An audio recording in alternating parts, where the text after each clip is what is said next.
film is based on a 1960s 3D film when you actually had to wear glasses. Bill Castle to the eye doctor one day, and they had that, you know, it was new, that kind of goofy thing that you put on where they kept turning the lenses, and he said, wow, what if you could see ghosts through those things, you know? So that's where the idea came from. You only could see the ghosts if you wore special glasses, and of course Bill Castle took that, you know, to its logical, well, or illogical extension, and he actually had three-dimensional glasses in the theater. The audience would wear 3D glasses to see the spirits. They're there.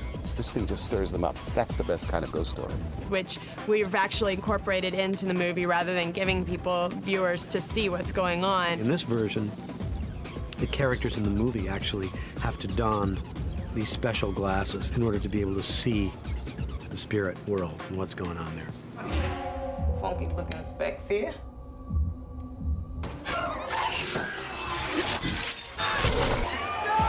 William Castle was a very interesting filmmaker for the simple sake that he was always into some gimmick to bring people into the theater. He wanted to bring a little bit of that fun back into this film too. So our cast members do don the glasses when they're supposed to look for the ghosts. What we wanted to change is, of course, we wanted to contemporize the story. We wanted to bring a little bit more of the current editing styles, so it does become a far more dimensional experience. Think about what you're saying. There's no such thing as ghosts.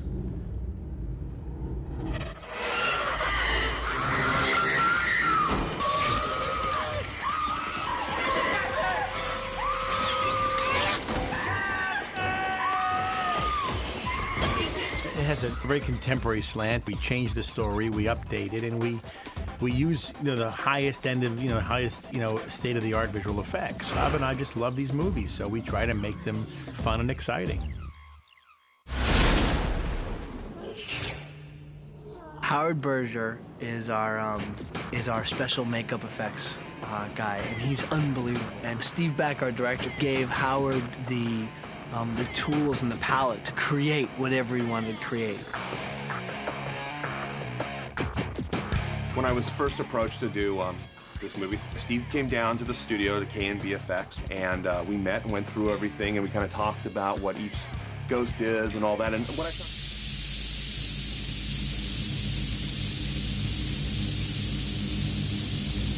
Way you've never seen ghosts before, you've never quite seen them like this. because at first when I read it, I'm like, you know, it's probably going to be 400 days of blue screen with ghosts, like, oh, I'm going to get you. And Steve said, we're not doing that. They are there on the set. You know, they're physically there. I thought, okay, that's going to be cool.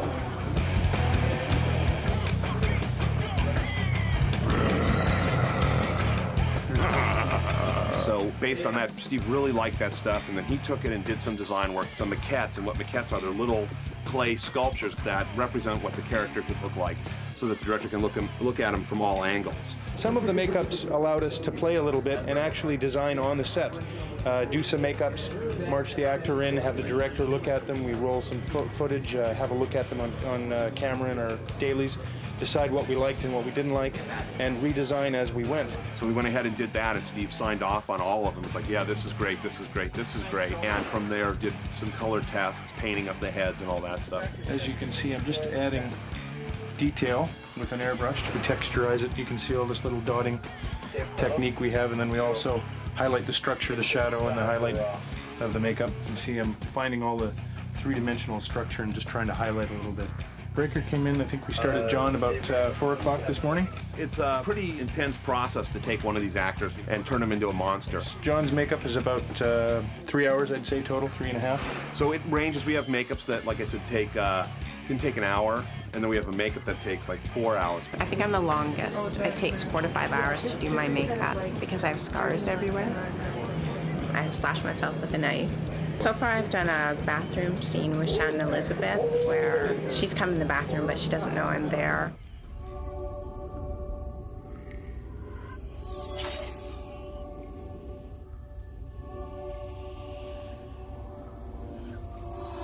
Is it too scary? I mean, you know, it's really scary.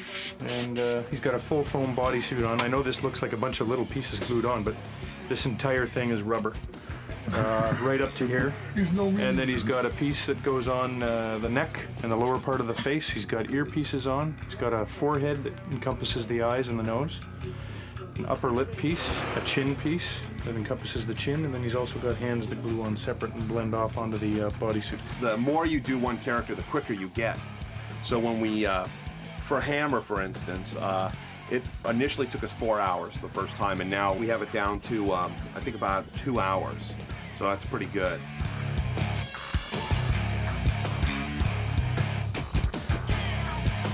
We bloody him up and we sweat him all down, and Steve wants everything really wet. He keeps going, juicy, make it juicy. I'm like, okay, juicy, here it comes. You know, spritz these guys and cover them in KY blood and all that stuff. You know, some of them have contact lenses, so their eyes are all kind of crazy. I'm the contact lens technician, and as part of the costume, we put the contact lenses on the eyes and change the eye color. They don't have any power in them. They're just a cosmetic lens. In her case, she's got her contact lenses on, and we're putting this over top. It was fighting me, but we got it.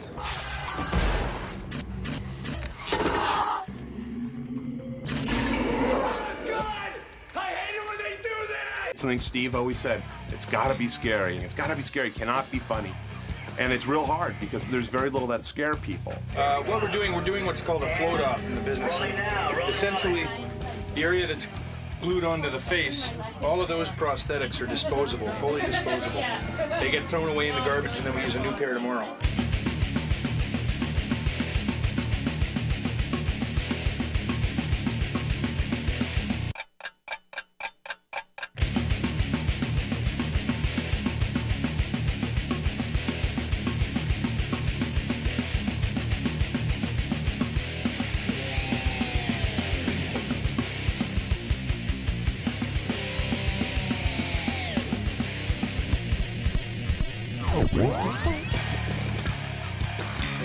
Alright, you ready?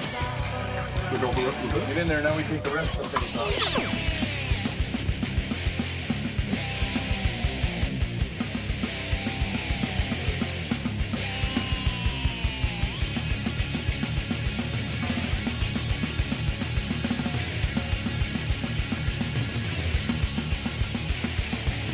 Sleep is for beginners. He was here at 4, I was here at 3:30. Yep. When do you think you'll finish your day here, Charles? Oh, I'm going to guess another 20 minutes. The idea in this movie was to not have a conventional haunted house, you know, an old house with dark corridors. The house is all glass. It is completely, you can see through every wall of the house. I've always liked houses partly in construction. We don't have walls and things like that, and I incorporated that into the design of this. So when you walk around the house, obviously you just see these pillars holding up the house, and you see right across to the other rooms.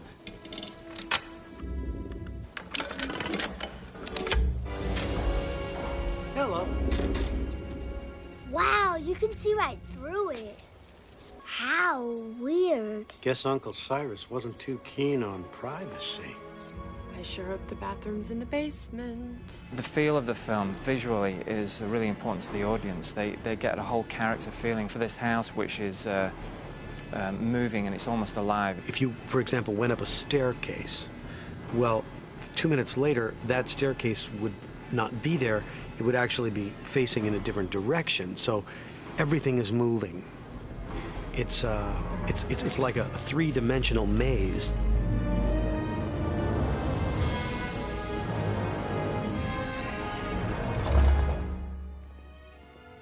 So the characters in the story are constantly trying to get their bearings and unravel this puzzle.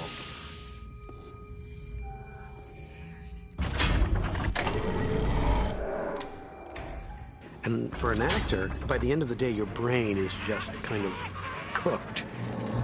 Where normally you have a crickety old house up on a hill somewhere, this is state-of-the-art. Glass, you can see everything. And within that, you see the ghosts from all angles. The first thought that came to my mind when I saw the house was, who took the time to inscribe all of that Latin on the wall? Just so we all clear, Miss Maggie does not do windows, okay? The writing on the walls is from, there's a book in the film, it's very important, called The Arcanum. And in the book, it has all these writings and drawings and sketches. And we incorporated that into the set, into the walls, and they serve as a trap device for the ghost. The ghost can't break through the walls because of the etching. Come on out now, pal. Robert, stop screwing around. Hey, Glass Family Robinson, you're wasting your breath. This is Ectobar glass. He's not gonna hear you. See, this is shatterproof and soundproof. So what are these? That's a little harder to explain. They're containment spells. See, ghosts can't cross those. Ghosts? Yes, ghosts. This is the first set that we know of in the history of cinema that's been an entire glass house. Difficult to shoot something like that for the cinematographer. Now, one of the opportunities was the ability to shoot through walls and layers upon layers and kind of give us a really multi-textured kind of visual statement with the house. The other problem, though, is, of course, we could see all the way through the house and all the way to the other side where people were standing around and, having coffee and donuts. So we had to be very careful about how we arranged our camera and how things were reflected, which was possibly our major issue. For anybody that's not actually on the set working, that you're not cast, you're anyone else around the set, you have to wear all dark colors. I mean, you'll have a reflection here from something way over here, and you try to find out what it's from. And so we try and have most of the crew wearing dark clothing. But, I mean, you can only have so many black shirts and pants. Everyone has to cover up, stay dark, don't move. There's a lot going on. When you're making a movie when you're having reflections, it's horrible because you have reflections. You can't see the crew, you can't see the cameraman, you can't see the camera, so you always have to be off axis a little bit so you can't really see everything. And it was, not easy, but we did it, and it's worth it.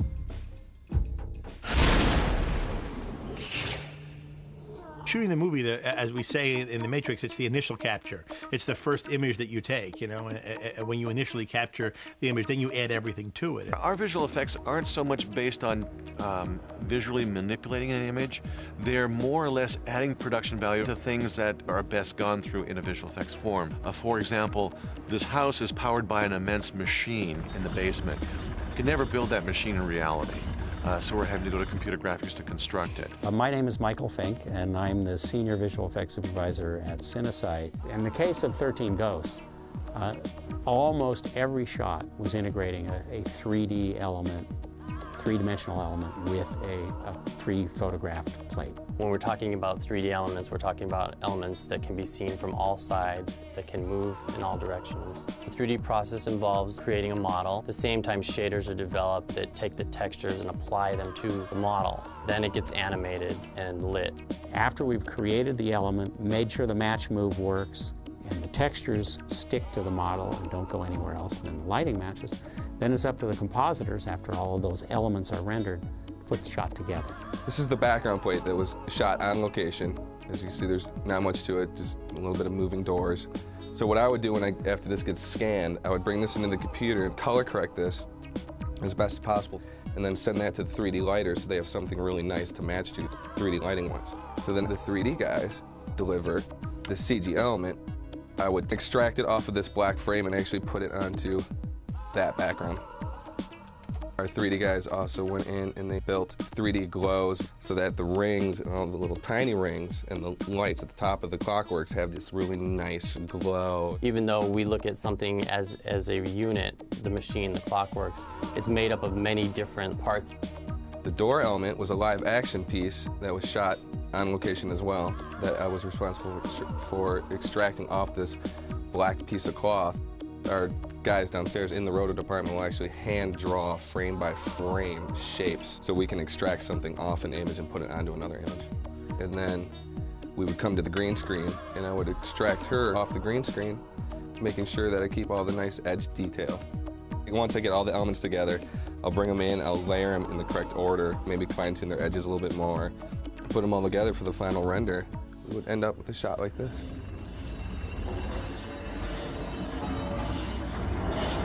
The challenge in creating a practical modeled element is that you want the element to look properly set into the scene, which means that you really have to take care to make sure that the lighting, shadows, the highlights, the atmosphere, all that stuff matches the photograph plate so that the two images look like they're all one and one doesn't look like just postage stamp on top. The house was very hard to match because, again, you're looking at a real physical presence in the first floor, and for some of the shots we built a second floor. When they went out on location to show the bigger view of the house, both stories, they actually didn't have anything out there. It was just a piece of grass. So that's why you would see the light here for the grass interaction from the house.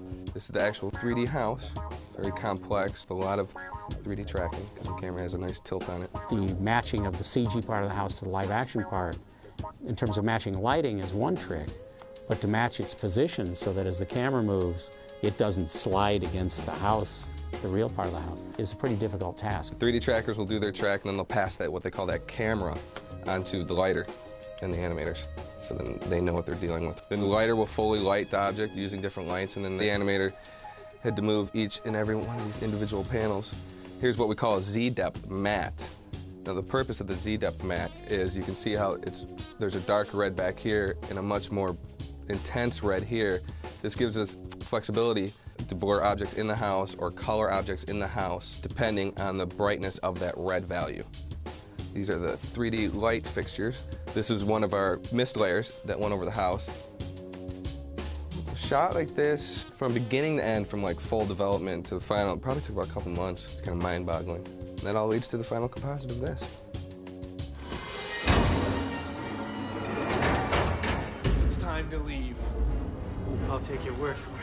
Initially, when we received the movie, we had first thought that it was ghosts. You think of ghosts as traditional transparent images floating and stuff, but this was more like Sixth Sense, Beetlejuice type of ghosts. But one ghost did need little help.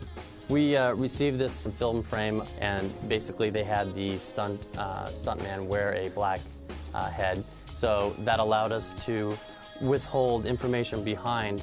And so what we did was cut out his head and replace it with a neck. This neck is 3D. It's fully CG here. We created the whole thing. It's very gross. We had several people that didn't even want to come close to working on that part, but I felt fine with it. The torso. We had little time and a huge amount of work to accomplish, and I think I'm pretty happy. Hello. My name, as I'm sure you already know, is Cyrus Kritikos. I am a collector of many fine things. You are approaching my favorite and most treasured room in the house, my library. The very room, in fact, where all of my research and plans were devised. These souls you are about to meet are my lifeblood and have become, well, like family to me. Each lived a tormented and brutal life, but I assure you, in death, they serve a more fruitful purpose. Each one of these artifacts symbolizes one of 12 captured souls, or shall I say, ghosts. Please, select an object. I will be more than happy to tell you their pathetic little story. I'm sure you'll find it most amusing. Most people have gambled at least once in their life, but for Jimmy the Gambler Gambino, betting was his life and death.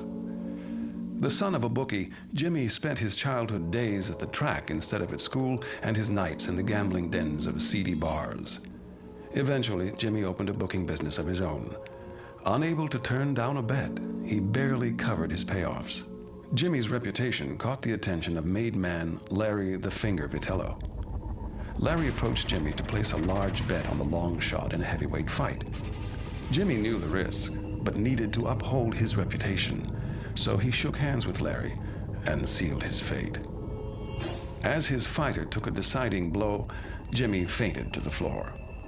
When Jimmy came to, Larry had arrived to collect his winnings, but Jimmy was cleaned out, so Larry made an example out of him. Actually, several small examples.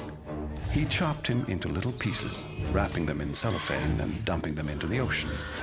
Together they formed the pieces which completed my search for the torso. Margaret Shelburne, the dire mother, was a shy woman who could never stand up for herself, partly because she rose to only a mere 3 feet in height. Since childhood, she was stared at for her pint size. Her own mother would even sometimes dress her like a doll. Margaret didn't care, as long as she found some perverse form of acceptance. A carnival barker named Jimbo put her on display in his freak show. Life was horrible, being an attraction for people to gawk at. One night, while sweeping up a donkey pen, she was raped by the tall man. she spawned a beastly offspring of her own. Oh, she loved her dear son Harold more than life itself, never letting him out of her sight. The circus workers teased and tormented them relentlessly, a conflict that played itself out with bloody resolve that left nearly the entire circus free of life, including poor Margaret and Harold. Well, as they say, there's no business like show business. Before he became my firstborn son, little Billy Michaels was simply a stubborn brat. His obsession with the world of cowboys and Indians took precedent over all else. Any attempt to drag Billy out of his fantasy world sent him flying into a rage. His parents thought it all a harmless phase, until the day that a neighbor boy discovered a real bow and arrow in his father's closet and taunted the notorious Cowboy Billy into a duel. But Billy's toy cap gun was no match for the steel-tipped arrow that took his life. His rebellious attitude and refusal to accept defeat was a perfect fit for my violent circle of angry spirits.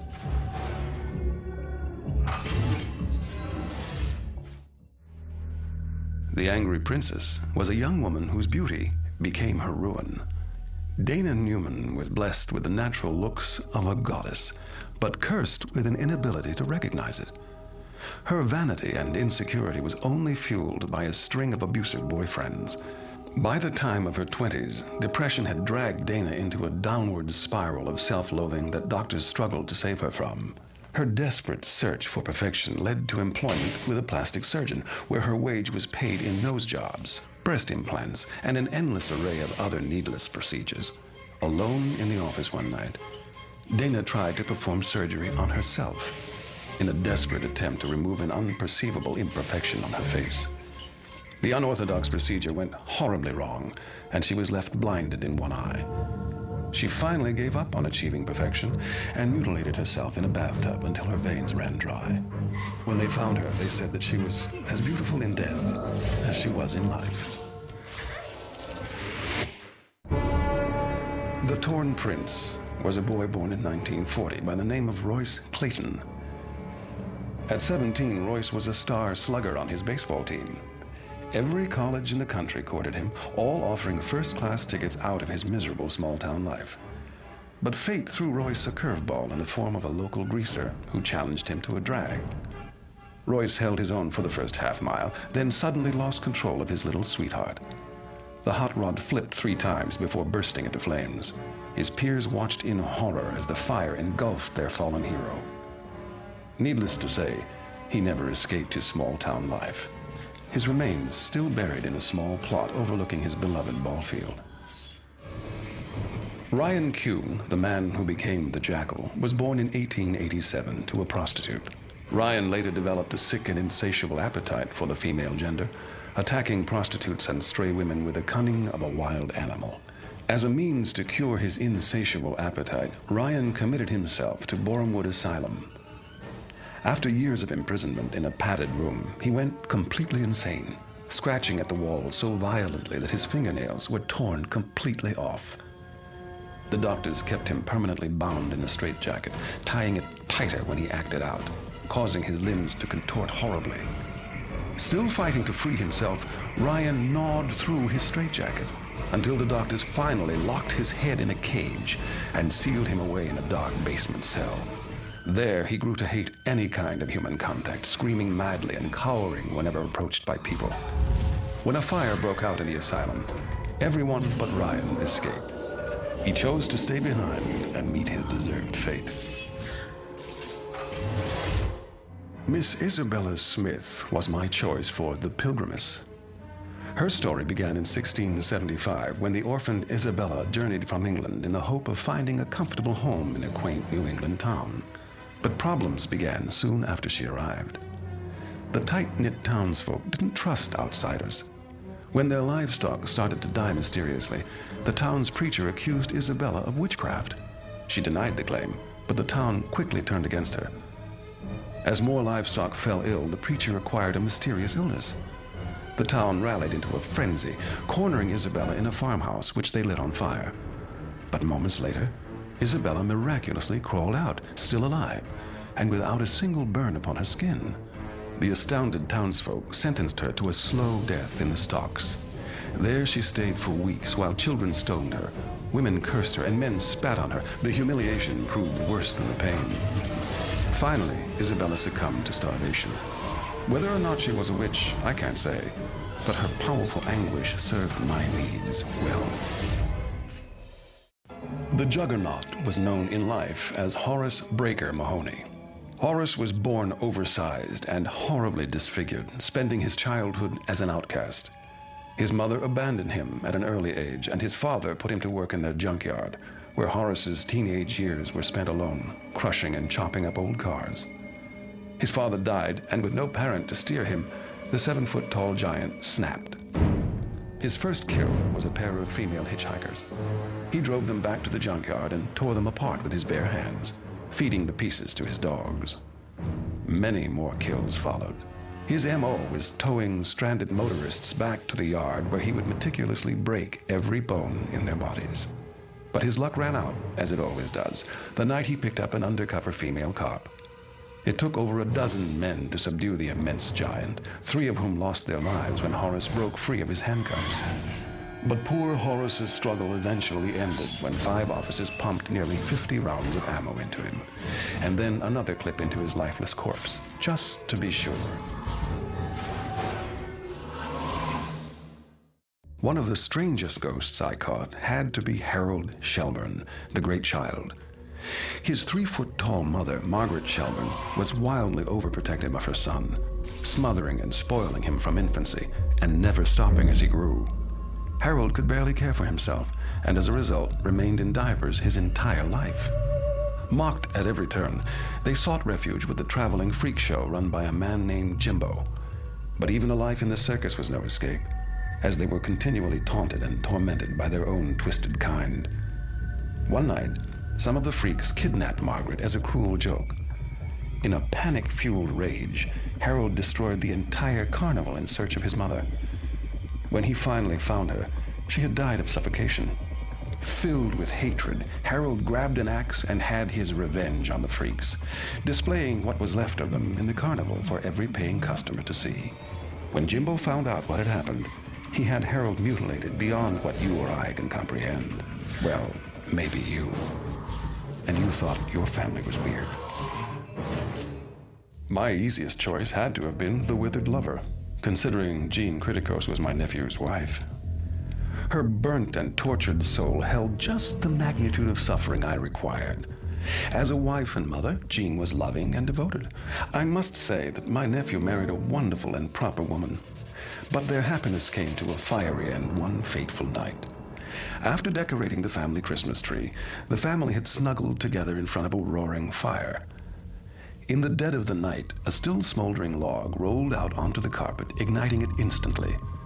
The smoke alarm sent Arthur into one of his famous panics. He rushed down the hall to save his children, assuming, of course, that his wife would head outside. Arthur soon realized he had assumed wrong. The firemen kept Jean's family from going back in after her. Poor Arthur was devastated by not saving her, but her oh-so-tragic death served my needs perfectly. George Markley was a happy, honest blacksmith in the early 1890s before the horrific events that transformed him into the Hammer. A hard-working man named Nathan wrongfully accused Mr. Markley of stealing and threatened to run him out of their booming town. Knowing he was innocent, George stood up to Nathan and refused to move. One day, when George's wife and 2 children were walking home from the market, Nathan and his gang of thugs attacked them, brutally killing them. Enraged, George tracked down Nathan and his friends and beat them to a pulp with his massive blacksmith's hammer. The local townspeople captured George and dragged him back to his shop, where he received a brutal form of frontier justice. Tied to a tree, nails were driven deep into his body with his own hammer. They finished the job by cutting off his most prized possession, his hand. Crudely fastened to his severed appendage was the tool of his livelihood, the hammer, readied for one last chance at vengeance. The bound woman's name was Susan LeGros. Born with a silver spoon in her mouth, Susan had it all. Her parents were the wealthiest people in town, which made Susan the most popular girl at school. Life couldn't have been more perfect, but Susan's one flaw was how she treated men. Flirting and toying with whomever she chose, she left a long trail of broken hearts. Her friends warned she'd live to regret her ways, and they were half right. In Susan's senior year, she dated the star football player Chet Walters. The night of the senior prom, Chet caught his prom queen in another boy's arms. The next morning, the boy was found clubbed to death, and Susan was missing.